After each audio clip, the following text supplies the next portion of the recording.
Cease fire के दूसरे दिन ही सीमा पर शांति रही, लेकिन सोमवार की रात फिर सीमावर्ती इलाकों में ड्रोन की गतिविधि देखी गई। इसके बाद जम्मू संभाग के कुछ इलाकों में ब्लैकआउट किया गया और जम्मू में पुलिस ने एहतियातन लाइट्स बंद करा दी। हालांकि सेना ने ड्रोन गतिविधियों की पुष्टि की है, लेकिन हमले से उन्होंने इनकार किया। फिलहाल स्थिति शांत और नियंत्रित है। सेना और सुरक्षा एजेंसियां मामले की जांच में जुटी हुई हैं।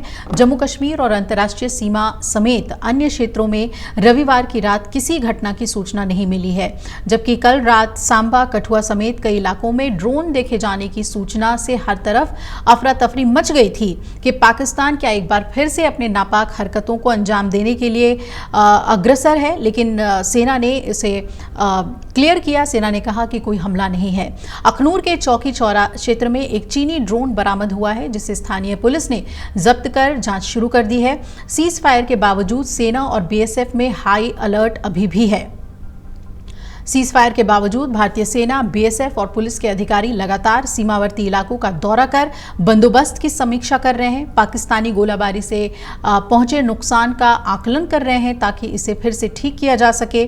शांति के बीच सीमावर्ती इलाकों में आम जीवन कल दिन के समय सामान्य रहा। तनाव के बीच जो लोग सुरक्षित ठिकानों पर चले गए थे, उनमें से ज्यादातर अब अपने घरों को लौट चुके हैं। रात को प्रधानमंत्री मोदी के संबोधन के बाद सांबा, कठुआ, रामगढ़, परगवाल में ड्रोन देखे गए, जिसे भारतीय सेना ने मार गिराया।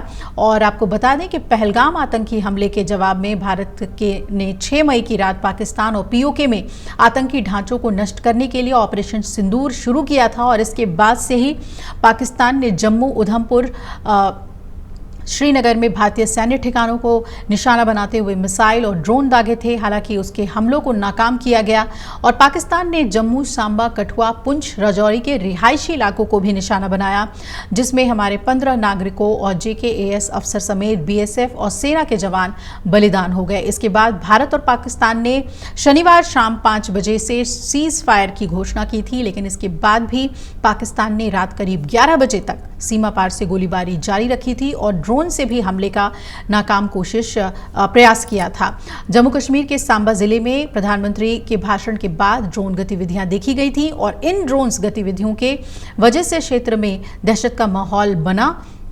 लोगों ने ग्रुप में मैसेजेस डालना शुरू किए और जिले के कैंक गांव में ड्रोन से बम जैसी चीज घर के बाहर गिरने पर एक महिला बेहोश हो गई। वहीं परिवार में अफरा तफरी मच गई। महिला का नाम सोनिया बताया जा रहा है, जिसे जिला अस्पताल ले जाया गया और उपचार के बाद उन्हें घर भेज दिया गया। वहीं जिले में बैंगलन में भी एक महिला दहशत से बेहोश हो गई और उसका भी इलाज अस्पताल में चल रहा है। तो ये सीमा पर से जो खबरें हैं वो हमने आपको बताई कि अब शांति की तरफ लोग बढ़ रहे हैं और सुरक्षित जगहों से अपने घरों को भी वापस आ रहे हैं। फिलहाल स्थिति शांत और नियंत्रित है। सेना और सुरक्षा एजेंसियां मामले की जांच में जुटी हुई हैं। जम्मू कश्मीर और अंतर्राष्ट्रीय सीमा समेत अन्य क्षेत्रों में रविवार की रात किसी घटना की सूचना नहीं मिली है, जबकि कल रात सांबा, कठुआ समेत कई इलाकों में ड्रोन देखे जाने की सूचना से हर तरफ अफरा तफरी मच गई थी कि पाकिस्तान क्या एक बार फिर से अपने नापाक हरकतों को अंजाम देने के लिए अग्रसर है। लेकिन सेना ने इसे क्लियर किया। सेना ने कहा कि कोई हमला नहीं है। अखनूर के चौकी चौरा क्षेत्र में एक चीनी ड्रोन बरामद हुआ है, जिसे स्थानीय पुलिस ने जब्त कर जांच शुरू कर दी है। सीज फायर के बावजूद सेना और बीएसएफ में हाई अलर्ट अभी भी है।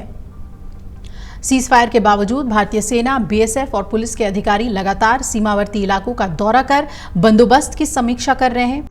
अगर आप ये वीडियो YouTube पर देख रहे हैं तो हमारे चैनल को सब्सक्राइब कर बेल आइकन दबाएं और Facebook पर देख रहे हैं तो हमारे पेज को लाइक करें।